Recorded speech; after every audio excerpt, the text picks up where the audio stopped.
नमस्कार, मैं श्रेया शुक्ला, आप देख रहे हैं वीके न्यूज। भारत सरकार ने पॉपुलर फ्रंट ऑफ इंडिया पर बड़ी कार्रवाई करते हुए उसके ऊपर 5 साल का प्रतिबंध लगा दिया था, लेकिन बावजूद उसके वो सुधरने का नाम नहीं ले रहा और लगातार अंदर ही अंदर भारत विरोधी गतिविधियों में शामिल है, जिसका खुलासा खुद ईडी ने किया है। जी हां, काले पैसे को व्हाइट करने का काम पीएफआई कर रहा था और हवाले के जरिए गल्फ देशों से पैसे मंगवाता और फिर भारत के खिलाफ उसका इस्तेमाल करने की साजिश रच रहा था।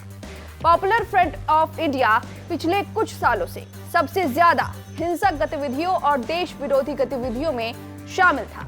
उनकी मौजूदगी 17 प्रदेश में थी। बैन होने के बावजूद पीएफआई के नाम पर करोड़ों रुपए का कैश आया है। इसके साथ ही ब्लैक मनी को व्हाइट करने के लिए समर्थकों के अकाउंट में ये कैश जमा कराया गया, जिसे बाद में पीएफआई के अकाउंट में ट्रांसफर कराया गया। गल्फ देशों में पीएफआई के हजारों समर्थक मौजूद हैं और चंदे के नाम पर विदेशों से करोड़ों रुपए इकट्ठे किए जाते थे। मामले में केंद्रीय जांच एजेंसी ईडी ने पीएफआई से जुड़े 5 लोगों को गिरफ्तार किया है। ईडी के मुताबिक ये सभी आरोपी प्रतिबंधित संगठन पीएफआई से अलग अलग पदों पर थे, जो विदेश से हवाला के जरिए आए करोड़ों रुपए का इस्तेमाल देश विरोधी गतिविधियों में कर रहे थे। इनकी पहचान EM अब्दुल रहमान, अनीस अहमद, अफसर पाशा, AS इस्माइल और मोहम्मद शफीक के रूप में हुई है। आरोपियों से पूछताछ में बड़े खुलासे हुए हैं। दरअसल साल 2018 में 2 मई को दर्ज की गई ECIR में सभी 5 आरोपियों से ईडी ने दिल्ली की तिहाड़ जेल में हाल ही में 19 नवंबर को पूछताछ की। ये पूछताछ 3 दिसंबर 2020 को पीएफआई के ठिकानों पर रेड के दौरान बरामद संगठन के अलग अलग बैंक अकाउंट डिटेल के आधार पर की गई। इस आधार पर हुई गिरफ्तारी सभी आरोपी संगठन के अलग अलग शहरों में मौजूद बैंक अकाउंट के साइनिंग अथॉरिटी थे। इन सभी से बैंक अकाउंट में आए करोड़ों रुपए की मनी ट्रेल के बारे में पूछताछ की गई, लेकिन संतोषजनक जवाब न देने और तथ्य छिपाने के आरोप में इन्हें फिर से गिरफ्तार कर लिया गया। आपको बता दें कि सभी आरोपी पीएफआई में अहम पद पर थे। कोई साइनिंग अथॉरिटी था, तो कोई प्रेसिडेंट, तो कोई सेक्रेटरी। आपको बता दें कि आरोपी EM अब्दुल रहमान शुरुआत से ही पीएफआई से जुड़ा था। पीएफआई में पिछले कई सालों से अलग अलग पद पर रहा और पीएफआई के हर बड़े एक्शन और फैसले में अहम रोल निभा रहा था। अब्दुल रहमान आतंकी संगठन SIMI यानी student Islamic movement of India से 1979 से 1984 तक जुड़ा रहा। उसके बाद जब इस संगठन पर प्रतिबंध लगा तो पीएफआई के नाम से बनाए गए नए संगठन में 2007 से 2008 तक जनरल सेक्रेटरी और 2009 से 2012 तक पीएफआई का चेयरमैन रहा। साथ ही संगठन पर प्रतिबंध लगने पर पीएफआई नेशनल एग्जीक्यूटिव काउंसिल, जो कि संगठन के हर बड़े फैसले लेती थी, उसका वाइस चेयर भी बना रहा। इस बीच अब्दुल रहमान ने तुर्की और कई अफ्रीकन देशों का अन्य पीएफआई मेंबर के साथ कई बार दौरा किया।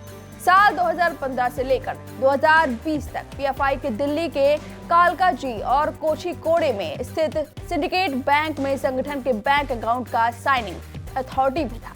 वहीं दूसरे आरोपी अनीस अहमद की बात करें तो पीएफआई के फाइनेंशियल मैटर में अनीस का अहम रोल था। अनीस ने 2018 से लेकर 2020 तक संगठन का नेशनल सेक्रेटरी रहा।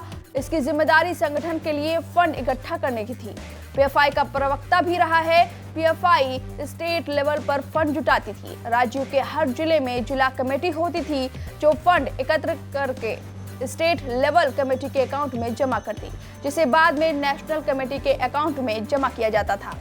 दिल्ली और उत्तर प्रदेश में एकत्रित फंड सीधे संगठन के अकाउंट में जमा किया जाता था। वहीं अफसर पाशा की बात करें तो प्रतिबंधित संगठन पीएफआई में नेशनल लेवल पर अलग अलग अहम पदों पर रहा। तेलंगाना और आंध्र प्रदेश का जोनल प्रेसिडेंट था। पीएफआई का नेशनल सेक्रेटरी भी रहा।